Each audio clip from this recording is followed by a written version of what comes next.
Hey guys, welcome back to another episode of Matters of the Heart and Soul podcast. My name is Janie Charlot, your host, and I'm co-hosting with Mr. Russell Bruce. Peace.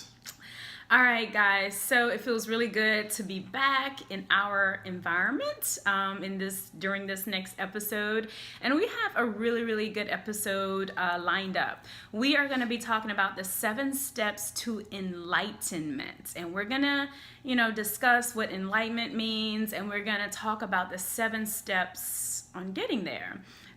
Again, this podcast is a podcast that is inspired by everything of the heart and soul. So everything we talk about is to evolve our souls and to keep growing deeper and deeper into the infinite spiritual beings that we are. So keep that in mind as we plunge forward in this episode. And if this does not quite resonate with you today, it's okay. Everything is about timing, enlightenment, self-actualization, self-realization. All of that comes in individual timing. You can always come back to these podcasts when the time is right for you. It'll be here. All right, so let's get started. Russell, can you tell us what is your definition of self-enlightenment? Self-enlightenment tied to spiritual enlightenment. So what I think about when I think of spiritual enlightenment or self-enlightenment is when a person comes into that knowledge that they're one with the Creator. Not in an egotistical way saying that, I am the God with a big G, but I am God with a little g because I'm the child of God, right? Like Jesus said, ye are all God's children of the Most High God.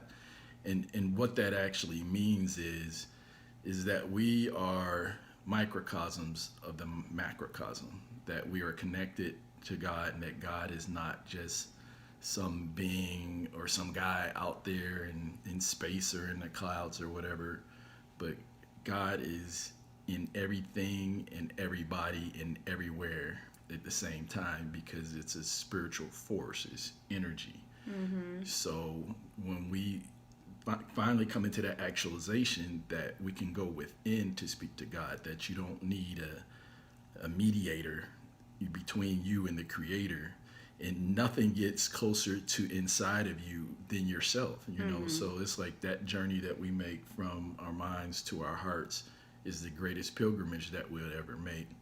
And once again, that pilgrimage is to wake up to know that you're connected to the Most High, whether you call it Jesus, Buddha, Quetzalcoatl, Allah, Universal Prime Creator. There's so many different names that people go by, or even somebody that says that they don't believe, but energy is real. The sun comes up every morning, planets rotate, and there's a divine intelligence behind it all. Okay, and I want to discuss a science part, and I also want to discuss a spiritual part in enlightenment. And those words, enlightenment, self-actualization, self-realization, self-illumination, can all be used interchangeably. They all pretty much mean the same thing. But from a science point of view, I wanted to discuss Maslow's hierarchy of needs. And if you remember this, from high school or from middle school or even from college, it's a proposed psychology theory of human motivation. And so you start with the physiological needs, which is basically food, water, rest. Then you go to safety needs, which is, feeling safety and safe. Then you go to love and belonging, which is having those intimate relationships and having those intimate needs met through personal, intimate relationships. Then from there, you progress to esteem, and this is feelings of accomplishment. And then past esteem is self-actualization. And in science, it's about reaching one's full potential and creative activities, okay? So just keep that in mind, from a science point. Self-actualization, according to Maslow's hierarchy, is reaching one's full potential including creativity activities. All right. From a spiritual point of view, enlightenment, I feel, is basically gaining clarity on the true self, on who you really are, not on the ego, the illusions of the ego, of the material world. It's really, you've sifted through all of that and you have gotten to the true self, the true person, the true identity, the true spirit, which is we are spirit of who you are. And so we want to kind of discuss 7 steps into getting to that enlightenment. All right. And again, just be open-minded, be open-hearted as we go through these steps.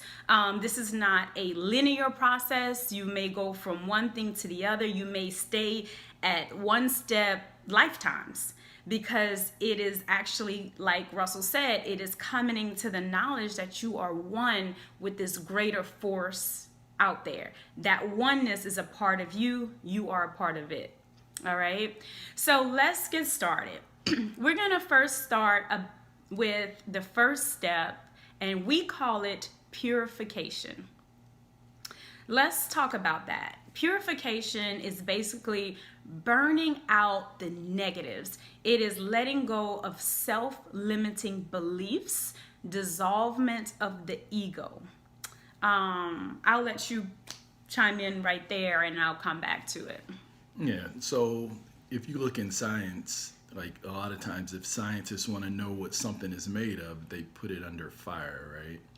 In the real world, fire could be equivalent to, say, trials, tribulation, and you pretty much could find out what you're made of and what other people are made of when you put it to fire. But purification is a purging process where you take out, say, the impurities or those things that will not serve you in this rise or ascension process into enlightenment. Mm-hmm. So, like, for example, in scripture, you'll have some verses where it speaks of a hell and, or say purgatory. These things are more synonymous because they were more so meant for purification, to take out, say, the evil side of man's spirit and bring him to a higher enlightenment. So purification is to eliminate those negative things that are within the soul or the spirit. Yes. And what that may look like is you may have some self-limiting beliefs about yourself. Something might have happened in your childhood and you have a lack of self-worth because of that. You may have something happen and you have, self-doubt. You have all these limiting ideas about yourself because of something that happened to you. So in this purification stage, you come to the realization that that's not you. That might have happened to you, but it was actually happening for you, for your evolution to awaken your spirit. So that's purification. And depending on how heavy things are in your life, how much you have held on to, this stage could be a while. Purification takes a while. It's about seeing the clarity in why things have happened to you, and you have to understand that it's not who you are. So you begin to pure those limiting beliefs about yourself in that stage. And before you move on, because it was something you said earlier today when I spoke with you, you're talking about how, a lot of times things are happening to people and they never stop to ask themselves, what are the lessons in this? Exactly. Yeah. You realize that Earth is nothing but a classroom, and everything that you've ever been through was to teach you a lesson. So when very devastating things happen to us, it's always to say, hey, what do I need to learn? What do I need to take from this? What spiritual key or lesson or skill that I should take from this? And you move on. So purification is letting go of those things that we feel lack in. And you're never in lack, ever. All right. So when you get to purification, and we have to let go of things out of our life so that we can make room for new things, right? You know, if you holding on to a closet full of old clothes, you have no room for new clothes. All right. You still holding on to an old relationship, you have no room for that relationship that you really want to come into your life. So you have to purify and purge the old stuff for the new stuff to come in. So that brings you to step 2, which is healing. We call this step healing. All right. This is when everything you have brushed under the rug, everything you thought you worked through, everything you tried to push back comes right up to your face for healing. Okay. So, and the longer you keep running from this part, the longer it takes you to get through this stage. So you want to come face to face with everything. All right. But this is getting through generational strongholds. This is getting through past pains and hurts. Everything that you did not deal with is going to come up. So you may notice that, you know, say you got in a bad accident and you lost a relative in a car accident, and every time you pass that stoplight, those emotions come up. That's because you haven't healed it. And it's going to keep coming up and keep coming up and keep coming up until you can heal it and you gain the lessons or the emotional awareness or whatever it is. Only your higher spirit self will know what your soul has to learn and to heal. And you have to know that for yourself. So that's the healing part. Yeah, so a lot of things out there, such as, say, like phobias or isms, like racism, sexism, classism, like things that may irritate you, they're irritating you because there's something within you that you need to deal with. You know what I mean? So it's like a lot of times we see people with illnesses or, say, disease. It's because they've ignored something. It could be ignoring something in your diet. It could be, you know, you're not getting an Are emotional. yeah, you're not working out enough or whatever. So it starts to show up in different ways. Like, say, a pimple on your skin is normally something that's internal. Maybe you're not drinking enough water, you're drinking too much soda, eating too much candy, things of that nature. But usually it's something that needs to be addressed and healed. And, you know, I like to say that everybody has a king and queen that dwells deep within them. And until that little boy or little girl gets healed, that little king or that king and queen doesn't come to the forefront until it's healed. And you know, we have to face all of our pains head on, because everything that we need to get to the next step is on the other side of the pain. So we have to heal this and get to the other side of it. So once you heal, and again, this process is different for everyone. Again, it could take lifetimes. It could take several reincarnations. It's all about getting to that enlightenment and that oneness within you. You will get to a phase that we call separation. All right. In this phase, this is when you begin to release and sift through the things that are not authentic to who you are or who you want to be. So we get to decide who we authentically are. We get to decide who we authentically want to be. We don't have to look out on somebody else's life, on somebody else's path and decide, hey, that's what I want to do. No, you get to decide authentically what you want to be. A good example of this is, you know, say you come from a household of doctors and your parents have pushed that on you to be a doctor. And you started to go to med school, you finished it, you started working as a doctor, and you realize this is not what I want to do. And you quit because you now are starting to sift through that this is not authentically me. That was their path. That was something they had to do. This is not authentically true to me. And so you start to separate the things, the places, the people, the habits that is not authentically true to you. Exactly, because everybody came pre-programmed with their own purpose, And that may not be the purpose of your parents. You know, they may want you to be a doctor, lawyer, athlete, singer, or what have you, based upon, you know, what they did in their life. But, you know, it's just like if you went and bought some seeds because you wanted to plant different fruits, trees, etc. You know, you could plant them all in the same soil, but, you know, the tree's going to grow up to be a tree. You know, the orange is going to grow up to be an orange. You know, the spinach is going to be spinach. You know, because it's pre-programmed to be what it was intended to be, and that purpose only comes from the Most High.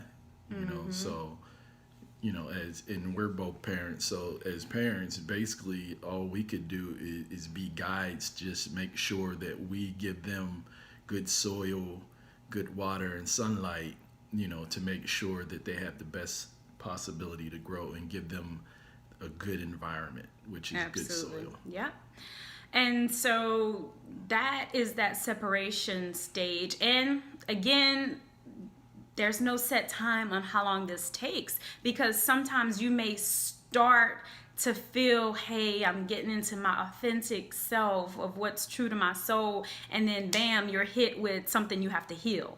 And then you take a step back because you don't know what happened. So as you could see, it's very tricky. It's not a linear process. It's all a soul evolution process, all right? So once you get through separation and you are truly ready to what we call the fourth stage, integrate all these authentic aspects of yourself, then you get into the integration phase, right? And this is where you're gathering everything that is true to you, and you fully accept who you authentically are.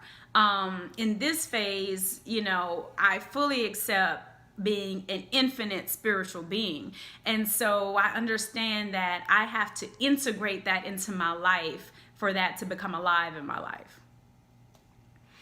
Yeah, so basically to tie into what you're saying, it's really going back to the beginning and really understanding that we're more than just our physical bodies. Like, we are not, say for example, Janie and Russ, those are just identifiers that were given to us at birth from our parents. That doesn't mean that's who you are. You're not a name, you're not your job title, you're not your car, your house, you know, you're not your tribe or whatever. We are eternal spiritual beings having a temporary physical existence called life. So that spirit, once again, is connected to, say, the Most High, right?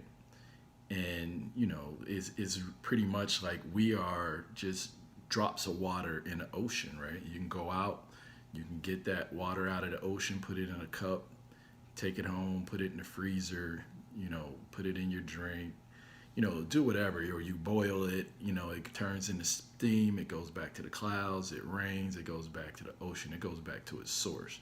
Our soul is the same way. You know, like most of us are preoccupied with what's going to happen once we pass and where do we go. No, you should be asking, where did you come from before you got here?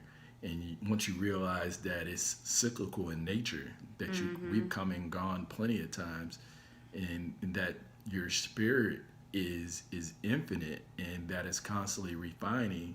And this is a classroom. We're here to learn, you know, whether it's love or learn how to forgive, learn how to be cooperative. You know, there's lessons that we constantly come back to learn. The thing is, you need to figure out what your lesson is. What do you struggle with? You know, what irritates you? You know? And you integrate that into your being of who you authentically are. You don't have to be what you have always been, you know, as you come into new knowledge and new awareness.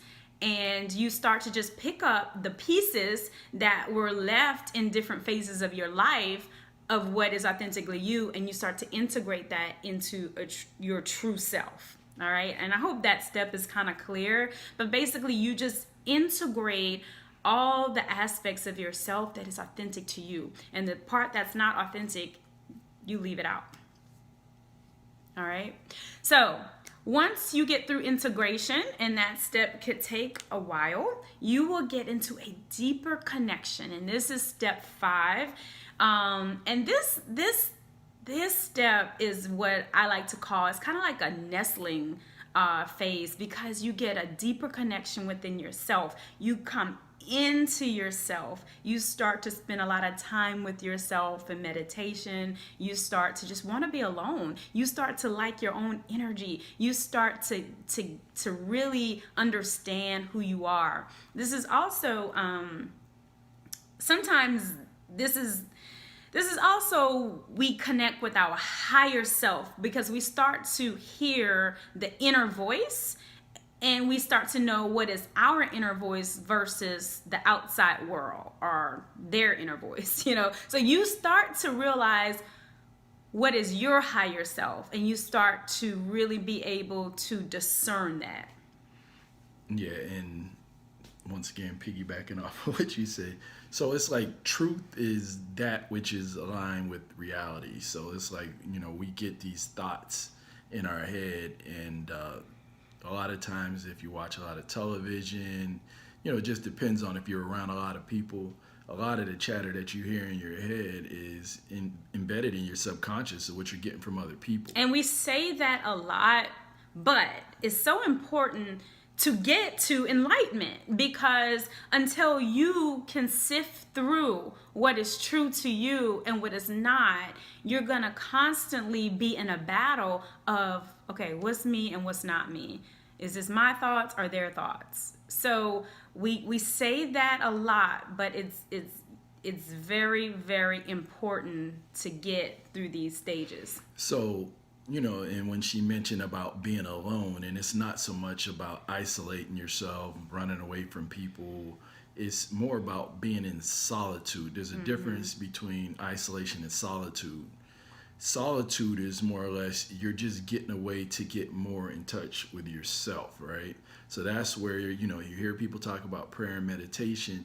That's where you go within and you commune with the Most High. And you get those messages from the Most High. That's where, and you tap into falling in love with yourself, because you realize that you're connected in such a way in that you're already equipped with everything you need. And we're constantly looking outside of ourselves when it's within.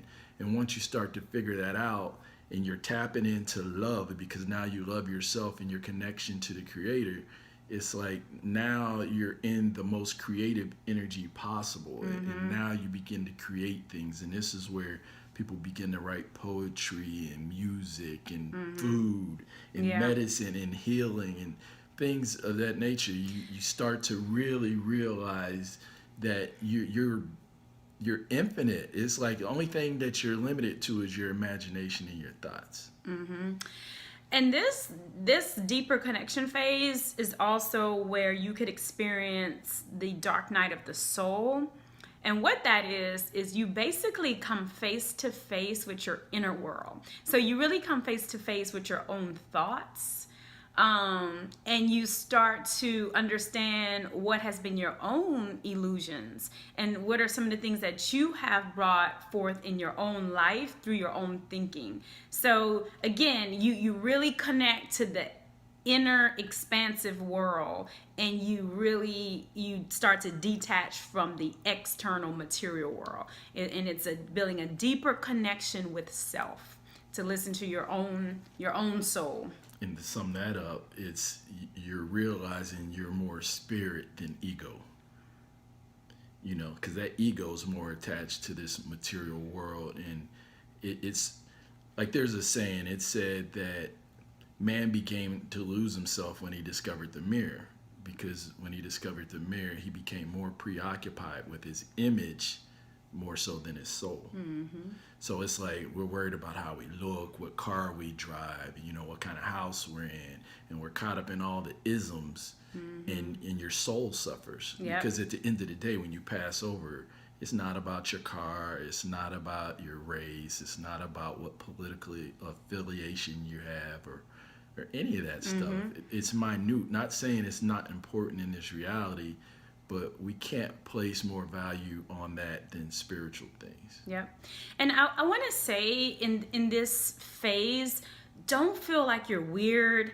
Don't feel like something's wrong with you. Don't feel like you're having a mental breakdown. Don't feel like I'm losing it. You're not. You're having a spiritual awakening, and it's beautiful. And if you just allow everything to happen and flow, it's gonna be beautiful. This stage gets really interesting because when you see the illusions that the ego play,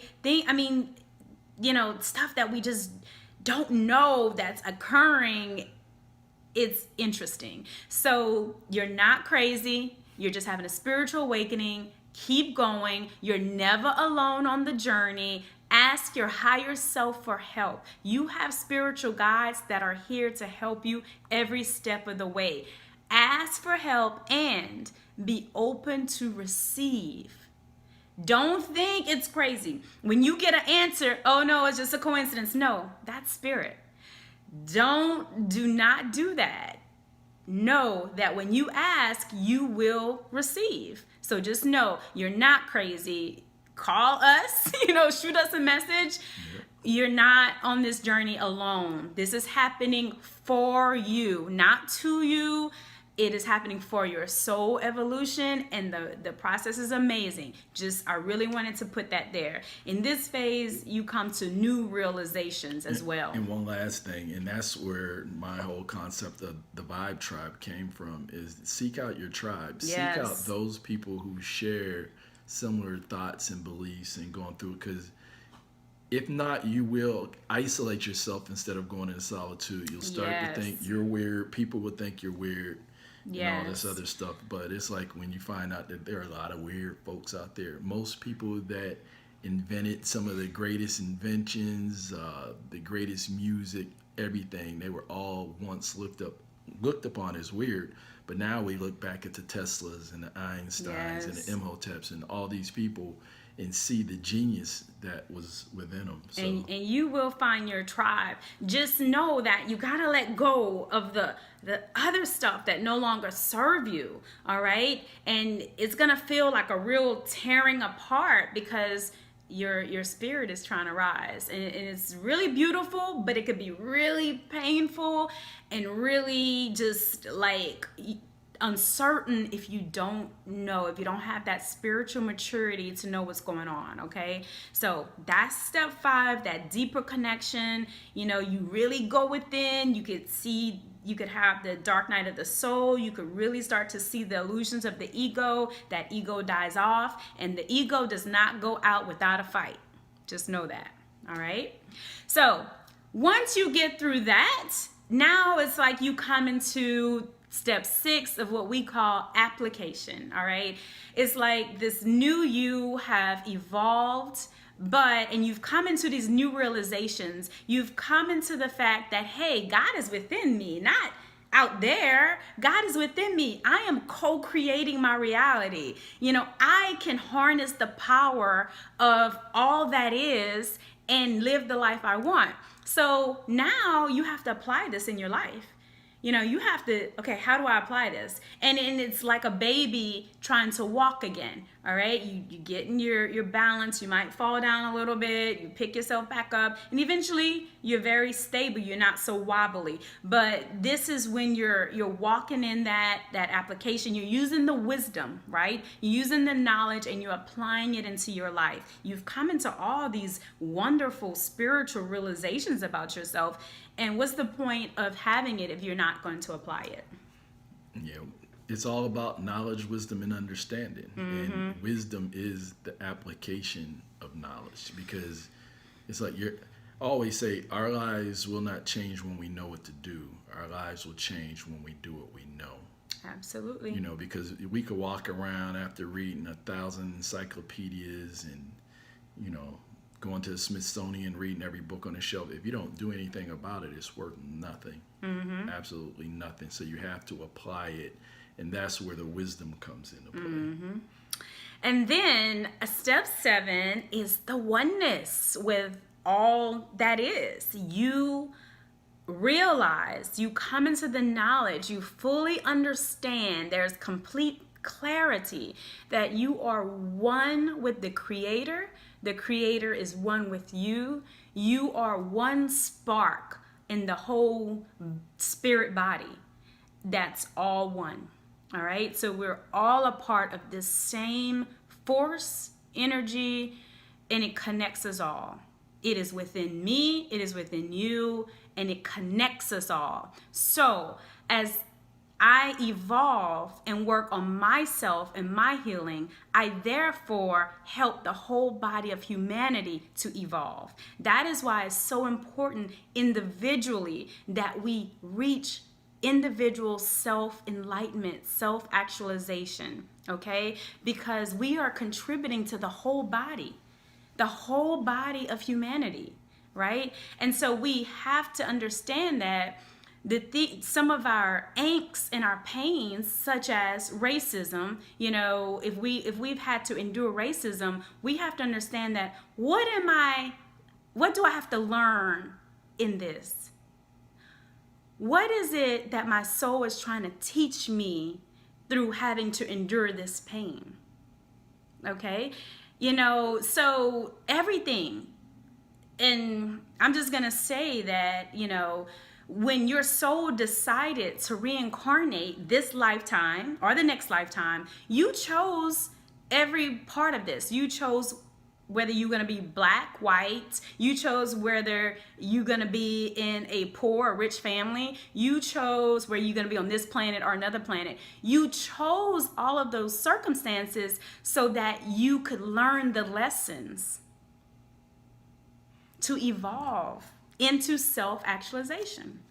Yeah, and the whole science behind reincarnation, we're going to have to do a podcast on we will. Reincarnation and near-death experience, so we could go more in detail about that. But basically, it's no different than, say, a Hollywood actor, say somebody like Denzel Washington.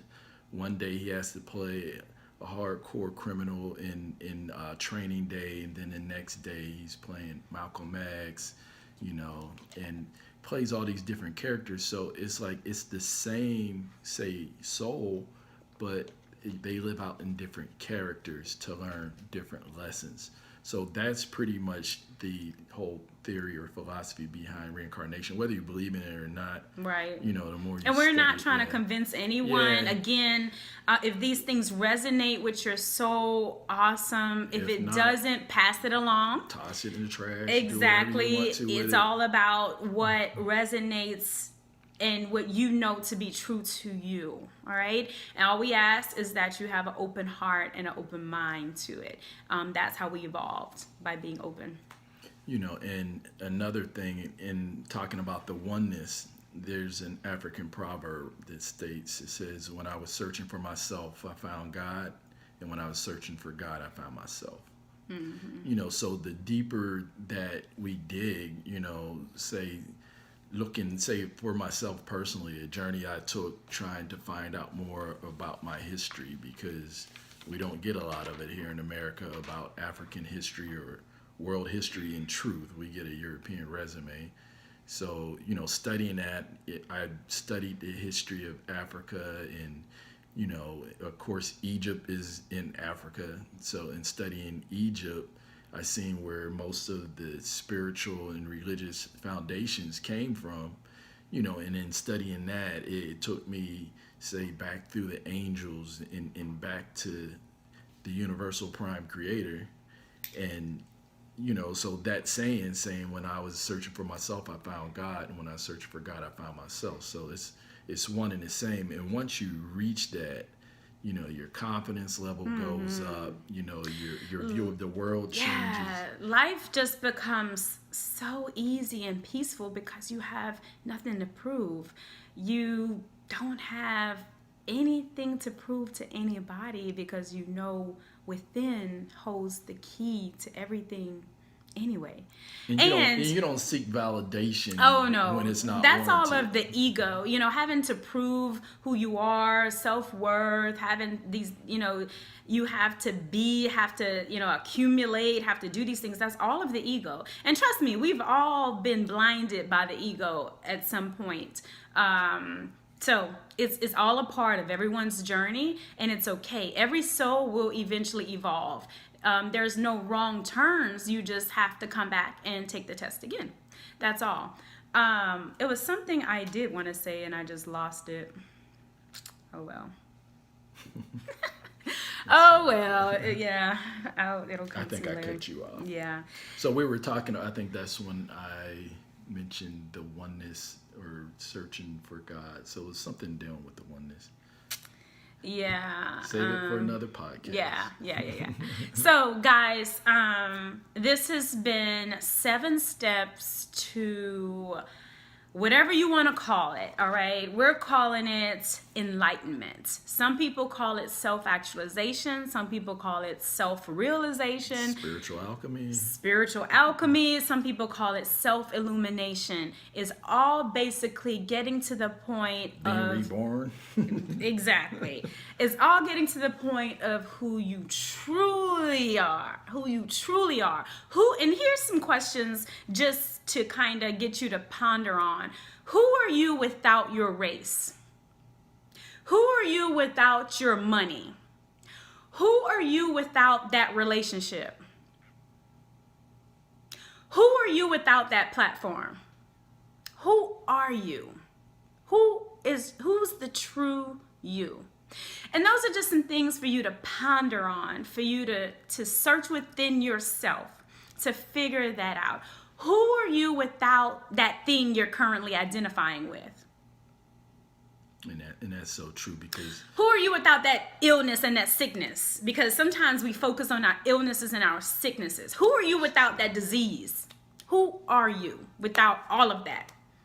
Yeah, because I think what happens a lot of times, people tend to identify with more things outside of themselves, like their family and the city they come from or what have you, and sometimes they'll identify with the negatives of where they come from more so than the positive. So it's like, yeah. But we really need to identify with that God self that dwells deep inside of us, and I think that's been a problem a lot with, say, relationships, all that stuff, because we get so caught up in societal norms that we tend to look at people or even a mate from a material or physical standpoint instead of looking at their spiritual or mental attributes. Are they kind? Mm-hmm. And which brings me to another point, is that when you understand that you are an infinite spiritual being, and that your spirit goes on and on and on, you learn how to accept physical death. You're not attached to this body. You understand that you really go on to live in another dimension that's non-physical. So you no longer fear death, and you're not attached to the physical body. Hey guys, sorry about that. Sometimes the energy gets like that when we start breaking it down. But anyway, I was saying that when you really truly get this concept and you understand that you are an infinite spiritual being, you accept death, and you know that this physical death is just knowing that you're going on to journey on into a different dimension, a non-physical dimension.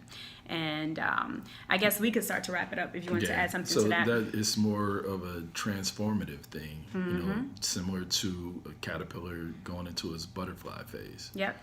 And, I think when you really look at everything with that perspective, we realize we can't take anything material with us. All we could ever really take with us is our consciousness, which is only the love that we have ever given and received. All right, we take no possessions with us. We take our consciousness with us. The level of consciousness we have reached spiritually when we get ready to leave this earth classroom, because we learn the most here, because we actually get direct feedback, all right, as we are creating things each day. We're getting direct feedback if we're on the right path or not. So little food for thought. Just think about that. We went a little bit deeper than what we were supposed to, but just know there's more coming. It's all about love and fear. Yeah. So, guys, again, this has been another episode of Matters of the Heart and Soul podcast. My name is Janie Charlot, and this is Russell Bruce. And this podcast, it's amazing. It is taking us personally deeper, and we hope that it is definitely doing the same for you. It's a podcast to raise awareness and awaken humanity to everything that is already within you. Okay, this is nothing new. You just have to awaken to this because it's already in you. All right. So again, take care. We hope that you enjoy. Let us know if any of this resonate with you. And take care. We'll see you next time. Peace.